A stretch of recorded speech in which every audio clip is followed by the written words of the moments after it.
नमस्कार। हमारे बच्चे के जन्म के टाइम पे गवर्नमेंट या फिर प्राइवेट हॉस्पिटल में जन्म होता है तो वहाँ पे हॉस्पिटल में एक वैक्सीनेशन कार्ड दिया जाता है। बीसीजी या फिर और वैक्सीन जो भी बहुत ही ज़्यादा एसेंशियल होते हैं उस समय लगने, वो डे 1 डे 0 पे लगा दिए जाते हैं। उसके बाद वो कार्ड हमें दे दिया जाता है कि टाइम टू टाइम आप अपने बच्चे को इम्यूनाइज़ कराते रहिए। गवर्नमेंट की तरफ से बहुत सारे प्रोग्राम्स भी चलाए जाते रहते हैं, अनाउंसमेंट भी होता है, हम उन पे शायद ध्यान नहीं दे पाते, तो उसी से संबंधित मेरा ये वीडियो है। दोस्तों, हमें अपने बच्चे का इम्यूनाइजेशन बहुत ज़रूरी होता है कराना, बहुत ज़रूरी। कैसे, अब आप समझते हैं। बच्चे का जब जन्म होता है ये सारे टीके लगने स्टार्ट हो जाते हैं। टाइम टू टाइम आशा, आंगनबाड़ी या फिर एएनएम हमारे घर मोहल्ले में विज़िट करते हैं और हमारी सोसाइटी में वो विज़िट करते हैं और हम लोग को उनके पास जाना चाहिए वो वैक्सीनेशन कार्ड लेके, और उनसे पूछना चाहिए, दिखाना चाहिए। कोई अगर टीका ड्यू रह रहा है तो ज़रूर लगवाना चाहिए। क्यों? वो इसलिए कि ये ना बच्चों की सेहत से जुड़ा हुआ बहुत ही महत्वपूर्ण दस्तावेज होता है।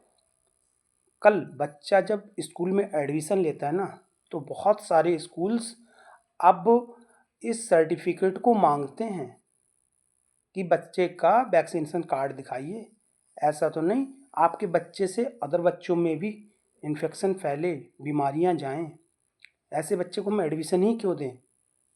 जो अच्छे स्कूल्स हैं वो ऐसा क्वेश्चन करते हैं। इसलिए हमें अपने बच्चे का इम्यूनाइजेशन कार्ड संभाल कर रखना चाहिए। उसके बाद कल जब बच्चा हायर स्टडीज़ के लिए, ऊंची पढ़ाई के लिए बड़े बड़े कॉलेज यूनिवर्सिटीज़ में या फॉरेन स्टडी के लिए जाता है, उस टाइम पे भी वो इंस्टीट्यूट्स वैक्सीनेशन चार्ट मांगते हैं, चाइल्डहुड वैक्सीनेशन चार्ट मांगते हैं। कारण यही होता है कि आपको क्या सारे वैक्सीनेशन हो रखे हैं। ऐसा तो नहीं आपको कोई वैक्सीन ना हुआ हो, अब आपको वो प्रॉब्लम हो, और बच्चों को तो नहीं हुआ क्योंकि और सभी को हमने एडमिशन दिया हुआ है, उनको तो वो वैक्सीन पहले से लगे हुए हैं, हमने चेक कर रखा है, उनको तो वो प्रॉब्लम होने से रही। आपके बच्चे को हो गई, फिर वो सभी को प्रसाद बांट देगा। ऐसा ना हो, इसलिए वो चेक करते हैं कि सभी को इम्यूनाइजेशन हो रखा है क्या। अगर नहीं हुआ है तो जाओ पहले करा के आओ। यानी कि उस टाइम पे आपको 100 के 500 रुपये खर्च करने पड़ेंगे, 1000 के 10,000 रुपये भी खर्च करने पड़ सकते हैं, और वो आपको चार्ट बनवाना पड़ेगा और वैक्सीन वगैरह लगवानी पड़ेगी, और लगवानी भी चाहिए। केवल चार्ट बनवाना ठीक नहीं है, इलीगल भी है और कहीं भी कहीं सेफ नहीं है। और उसके बाद लास्ट थिंग कि बच्चा अपने बचपन से, जवानी से, मतलब हायर एजुकेशन से भी निकल गया, फिर जब वो ज्वाइनिंग लेता है ना किसी भी कंपनी में, तो आजकल बहुत सारी कंपनियां हैं जो कि